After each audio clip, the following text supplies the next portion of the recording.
Hey, it's me again. Welcome back to my channel. I apologise for wearing the same top, but I don't have time to change my top, I'll be honest. So today's video is like a follow-on from my last kind of mental health anxiety video, and it's how I deal with anxiety and how I get through it, because I mentioned kind of like what I feel and what it's like, but I never mentioned kind of like how to deal with it. So I'm going to give you kind of like tips, I suppose, but just kind of like little pointers on how I get through it and how I deal with it. I assume you will all know what anxiety is.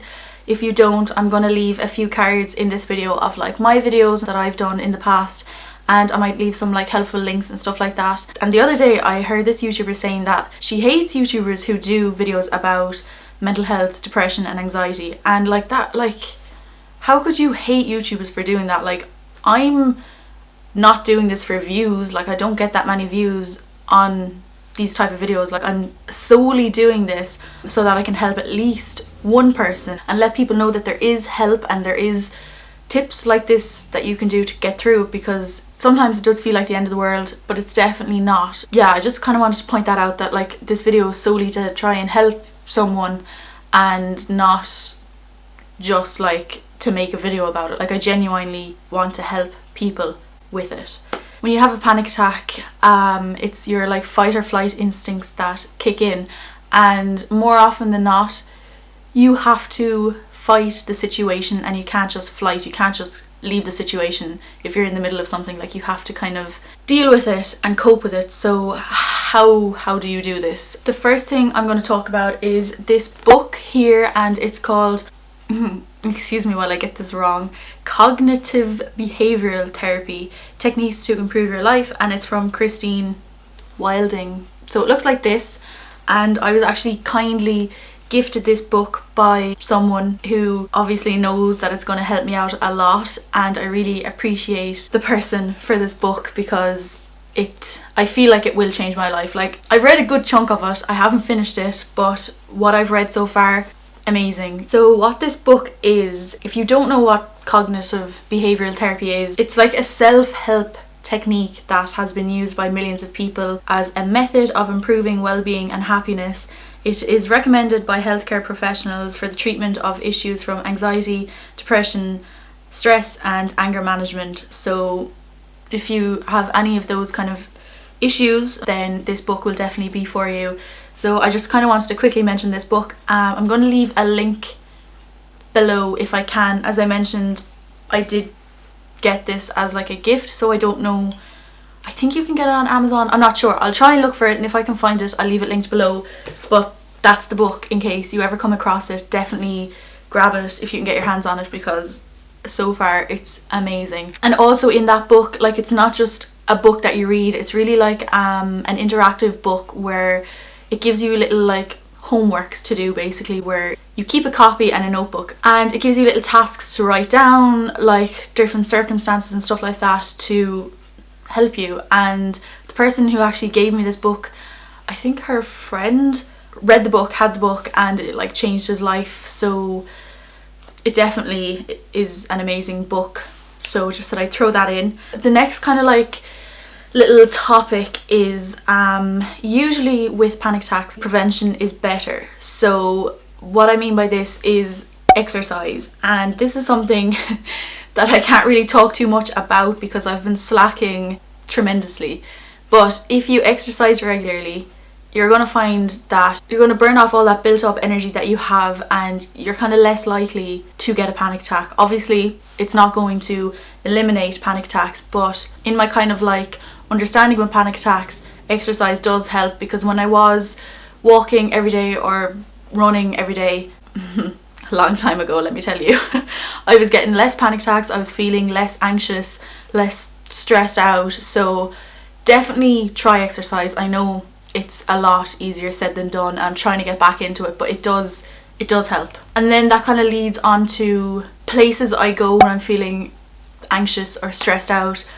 I love just sitting on the beach. If you have like a little safe place where you can go, if it's your bedroom, if it's your friend's house, whatever, like, I just find the beach so peaceful, just to sit there and like just watch watch the waves. It sounds so like cliche and stuff, but like if you just have a place where you can just unwind, relax, it really will help you out a lot. And then like what happens if you've done all that blah blah blah and you still have a panic attack? Things that I do when I feel a panic attack coming on is I try my hardest to distract myself. So I will start playing an app on my phone, I will watch a YouTube video. Obviously in circumstances I can't like whip out my phone and play Zoella, but like I just try my hardest to distract myself. If you ever notice while I'm like playing with my hair, like it's not like yeah, like I'm love myself, like it's not that like I'm trying to distract myself from having a panic attack.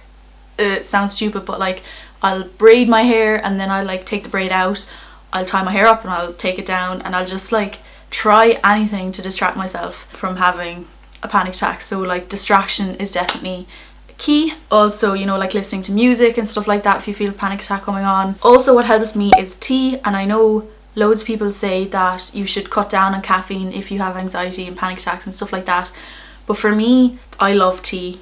I love the taste of it, I love everything about it, and just the regular tea, like I try and drink green tea and I'd say that's a lot better for you. Also chamomile tea is supposed to be really really good, but for me I just love a normal cup of tea and it just relaxes me so much. Try it. If you don't drink tea, find something else you like, maybe hot chocolate, maybe just like a drink of water, but tea definitely helps me and it might help you if you haven't tried it yet. And the last thing I'm going to kind of touch on, the reason I kept it till last is because I actually haven't done this myself, but I can't remember where I read it, and they said that like if you give your anxiety a name, so you feel a panic attack coming on and say you call it Lucy, okay, and you're like, oh hey Lucy, it sounds so stupid, but like if you think about it, like it actually probably would work.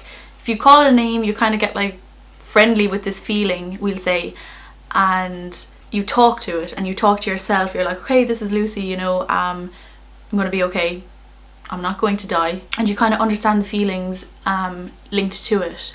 I have yet to kind of do it because I'd say it's a lot easier said than done, because when I'm having a panic attack I don't think about like calling it a name, but it might help some of you, so I just said I'd mention it in this video. And I'm gonna leave it there because if the video is too long, most people aren't going to watch it, so I'm going to keep it kind of short and to the point. And if you want more videos like these, just let me know in the comments, and if you found it helpful, share it to someone, give it a thumbs up, and maybe subscribe to my channel, because I do a lot of these videos every now and again. I just throw in one every couple of weeks to hopefully help some of you. And if you're new to my channel, I do feature comments every video, so I'm going to read this comment. It was on my vlog and it's from Sierra Garcia, and I'm actually going to leave her channel either linked below or in a card because she does YouTube too, and her videos are amazing. And she says, I love that you and Jared are sharing a filming room. It shows how much you two lean on each other for support, and even if circumstances aren't the best, it's obvious how much you guys sacrifice like privacy to create content and just be amazing in general. So much love. Thank you so much, Sierra. Like, you know how much this comment means to me. It's just a really really lovely comment, and I love when people notice small things like that, because you understand how hard YouTube is sometimes. So thank you so much. And yeah, that's it for today's video. Really hope you enjoyed it, and thanks for watching. I'll see you in my next video. Bye!